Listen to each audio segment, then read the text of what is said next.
Je m'appelle Davidé, je suis le cofondateur avec mon frère de Tratino. Salut, je m'appelle Ettore Cavaline. Ça fait maintenant une quinzaine d'années que je gravite dans le milieu de la restauration, mais ma passion pour la cuisine a commencé bien avant. Et j'ai fait moi un Master 2 en entrepreneuriat et projets innovants à Paris-Dauphine avant de me lancer dans le projet Tratino. Avec Tratino, on veut créer des tiers-lieux dédiés à l'alimentation écologique, agencés autour de 3 univers interconnectés, un café-restaurant, une boutique épicerie et un espace d'échange et de rencontre.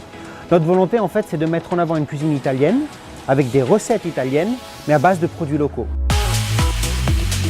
Tout d'abord, Tratino veut dire trait d'union en italien. Donc l'idée vraiment, c'est de reconstituer un trait d'union qui est le distributeur entre le consommateur et le producteur.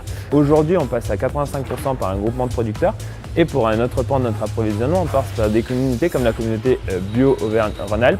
L'idée, c'est de sourcer plus facilement des produits qui sont aussi alimentaires, mais non alimentaires, très important en cuisine, comme sur l'hygiène et le nettoyage. Aujourd'hui, par exemple, on va utiliser des lingettes en cuisine au lieu du sopalin pour éviter le déchet du sopalin.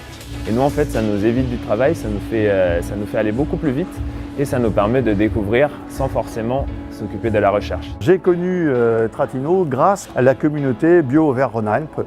On est tout petit, on avait besoin de pouvoir rencontrer d'autres acteurs. Ça nous permet d'avoir de l'assurance également dans ce qu'on fait, d'être assuré dans ce qu'on fait et d'avoir une aire et de rencontrer dans cette communauté plein de gens extraordinaires et de créer des réseaux et de créer également des moments comme celui-ci. Le rôle de la communauté Rhône-Alpes, c'est effectivement de faire des actions de communication, de mettre en lien des restaurateurs, des industriels. Effectivement, on a des liens très rapprochés parce qu'on est géographiquement très proches et aussi parce qu'évidemment, on est un acteur présent, un gros acteur sur la région Rhône-Alpes.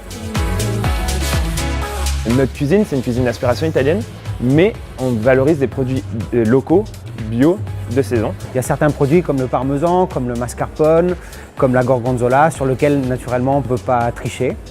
Mais voilà, notre objectif, c'est d'utiliser le maximum de bons produits du coin pour faire de bonnes recettes à base, on va dire, de cuisine italienne.